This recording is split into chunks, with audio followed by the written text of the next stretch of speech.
আসসালামু আলাইকুম। সুপ্রিয় শিক্ষার্থীরা, আশা করছি সবাই ভালো আছে। আজকে তোমাদের অনলাইনের ক্লাসে স্বাগত জানাচ্ছি।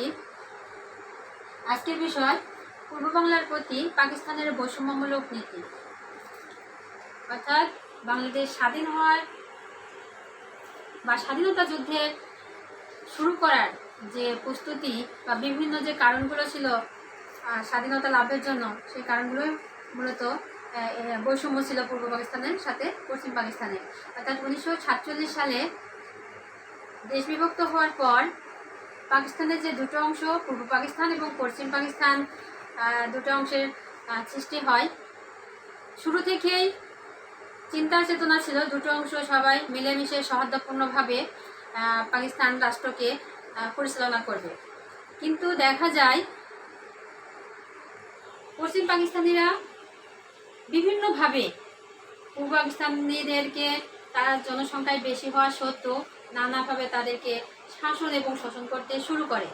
বিভিন্ন দিক থেকে তাদেরকে অনেক সুযোগ সুবিধা থেকে বঞ্চিত করে পশ্চিম পাকিস্তানিরা, যেটা পূর্ব পাকিস্তানের নেতারা কখনোই মনে প্রাণে মেনে নিতে পারেনি। অর্থাৎ মতবিরোধ বা বিভিন্ন ধরনের বৈষম্য ছিল, যেটা স্বাধীনতার সামনে এগিয়ে যাওয়ার জন্য পূর্ব পাকিস্তানিদেরকে আরও বেশি উদ্বুদ্ধ করেছিল। এখন কী কী কারণে বা কী কী কারণ ছিল এই বৈষম্যের পিছনে, সেগুলো আমরা দেখি। প্রথম ছিল রাজনৈতিক কারণ। রাজনৈতিকভাবে পূর্ব পাকিস্তানিরা শক্তিশালী হলেও পশ্চিম পাকিস্তানিরা বিভিন্নভাবে কেন্দ্রীয় রাজনীতিতে পূর্ব পাকিস্তানিদের নেতাদের কোনো ধরনের ভালো সুযোগ সুবিধা দেয়নি। রাজনৈতিক ক্ষেত্রে বা কেন্দ্রীয় যে সংহতি বা কেন্দ্রীয় যে শাসন ব্যবস্থা ছিল, প্রায় প্রত্যেকটা ক্ষেত্রেই পশ্চিম পাকিস্তানিদের নজরদারি বেশি ছিল এবং বিভিন্নভাবে পূর্ব পাকিস্তানিদেরকে তারা রাজনৈতিক সুযোগ সুবিধা থেকে বঞ্চিত করত। বিশেষ করে 1956 সালের যে সংবিধান প্রণয়ন হয়েছিল, সেখানে পূর্ব পাকিস্তানিদেরকে নানাভাবে তাদেরকে উপেক্ষিত করা হয়েছিল। এরপর যখন 1958 সালে সামরিক শাসন জারি করা হয়, তখন তারা তাদের নিজেদের সুযোগ সুবিধা নেয়ার জন্য চেষ্টা করেছিল। বিভিন্ন অবস্থার পরিপ্রেক্ষিতে যখন পূর্ব পাকিস্তানিরা একের পর এক নানা ধরনের রাজনৈতিক সমস্যার সম্মুখীন হচ্ছিল, পরবর্তীতে যখন 1969 সালের গণ অভ্যুত্থান শুরু হয় এবং পরবর্তীতে 1970 সালের নির্বাচনের সংখ্যা গরিষ্ঠতা অর্জন করে পূর্ব পাকিস্তানিরা, তখনও কিন্তু একের পর এক তাদেরকে সেই সকল অধিকার থেকে বঞ্চিত করা হচ্ছিল। সর্বশেষ 1971 সালেও পশ্চিম পাকিস্তানিদের সৈন্যবাহিনীদেরকে লেলিয়ে দেওয়া হয়েছিল পূর্ব পাকিস্তানিদেরকে বিভিন্নভাবে হেনস্থা করা বা তাদেরকে নানাভাবে শোষণ করা, যেটা পূর্ব পাকিস্তানের নেতারা সেগুলো মেনে নিতে পারেনি। বা এই যে বৈষম্য, বিভিন্ন ধরনের সুযোগ সুবিধা থেকে তাদেরকে বঞ্চিত করা, এটা ছিল পাকিস্তানিদের সাথে পূর্ব বাংলার একটা বৈষম্য কারণ। পরবর্তীতে যেটা ছিল সেটা হচ্ছে সামাজিক কারণ। এদিক থেকে যদি আমরা লক্ষ্য করি, পূর্ব বাংলার যে মাতৃভাষা ছিল বাংলা, অর্থাৎ বেশিরভাগ সংখ্যাগরিষ্ঠ প্রায় 56% ভাষা ছিল বাংলা, কিন্তু পশ্চিম পাকিস্তানিরা তারা বিভিন্নভাবে অন্যায়ভাবে তাদের উর্দু ভাষাকে এই পূর্ব পাকিস্তানের উপর চাপিয়ে দেওয়ার নানা ধরনের ষড়যন্ত্র করেছিল, বিভিন্ন ধরনের কৌশল তারা অবলম্বন করেছিল। কিন্তু পরবর্তীতে 1952 সালে এই ভাষা আন্দোলনের মাধ্যমে পূর্ব পাকিস্তানিরা, বাঙালিরা তাদের এই বাংলা ভাষাকে রক্ষা করতে সক্ষম হয়েছিল।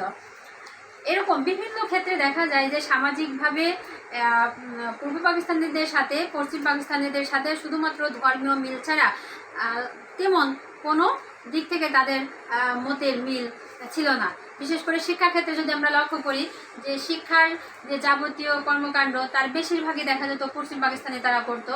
বৃত্তির ব্যবস্থা করতো পশ্চিম পাকিস্তানিদের, তারপরে বিভিন্ন স্কুল কলেজ বিশ্ববিদ্যালয় প্রতিষ্ঠা করতো পশ্চিম পাকিস্তানে। পূর্ব পাকিস্তানে সেই তুলনায় খুবই কম ছিল। এছাড়াও বিভিন্ন দেশের যে বাইরের দেশের যে বৃত্তির ব্যবস্থা বা শিক্ষার্থীদের যে সুযোগ সুবিধা, সেটাও কিন্তু পূর্ব পাকিস্তানিদেরকে খুব বেশি একটা দেওয়া হতো না। সেই ক্ষেত্রেও কিন্তু বড় রকমের একটা বৈষম্য ছিল এই পূর্ব পাকিস্তানিদের সাথে পশ্চিম পাকিস্তানিদের। সবচেয়ে বড় যে সমস্যা ছিল সেটা হচ্ছে অর্থনৈতিক সমস্যা। বেশিরভাগ ক্ষেত্রে দেখা যায় যে পূর্ব পাকিস্তানিদের শিল্প কারখানা বা বিভিন্ন ধরনের কৃষিক্ষেত্রে যে সংখ্যাগরিষ্ঠ পূর্ব পাকিস্তানিরা বিভিন্ন যে উৎপাদন করতো, যে উৎপাদন থেকে বড় রকমের একটা অর্থ আসতো, তার বেশিরভাগই দেখা যেত পশ্চিম পাকিস্তানিরা নিয়ে যেত, আর সামান্য কিছু অংশ পূর্ব পাকিস্তানিদেরকে দেয়া হতো। এছাড়া পশ্চিম পাকিস্তানিদের সার্বিক আয় পরিমাণ কিন্তু খুবই কম ছিল, প্রায় 40%-এর মতো, কিন্তু তারা উৎপাদনের যে বা তাদের জন্য যে নির্ধারণের পরিমাণ সেটা প্রায় 60-70%-এর মধ্যে ছিল। অন্যদিকে পূর্ব পাকিস্তানিদের আয়ের পরিমাণ ছিল প্রায় 60%, অথচ তাদের জন্য বরাদ্দ রাখা হয় প্রায় 25%-এর মতো। অর্থাৎ প্রায় প্রত্যেকটা ক্ষেত্রেই অর্থনৈতিকভাবেও এই পূর্ব পাকিস্তানিদেরকে তারা উৎপাদন করতে বেশি, কিন্তু তারা সেগুলো ভোগ করতে পারতো না। পশ্চিম পাকিস্তানিদের কেন্দ্রীয়ভাবে তারা সেই অর্থগুলো সেখানে নিয়ে যেত। এটাও কিন্তু একটা বড় রকমের বৈষম্য ছিল পূর্ব পাকিস্তানের সাথে পশ্চিম পাকিস্তানিদের। আরেকটা বৈষম্য ছিল ভৌগোলিক দিক থেকে, যেহেতু পশ্চিম পাকিস্তান এবং পূর্ব পাকিস্তানের দূরত্ব অনেক বেশি ছিল, বিশেষ করে প্রায় 1500 মাইলেরও বেশি। তো এই দুই অঞ্চলের সাথে যোগাযোগ স্থাপন করা বা নিজেদের সুযোগ সুবিধা প্রতিষ্ঠিত করা বা নিজেদের অধিকার প্রতিষ্ঠিত করা, এটাও কিন্তু খুব অসম্ভব হয়ে যায়। দুটা অঞ্চল যদি পাশাপাশি হতো তাহলে নিজেদের অধিকার কর্তব্য প্রতিষ্ঠা করা পূর্ব পাকিস্তানের জন্য আরেকটু সহজ হতো।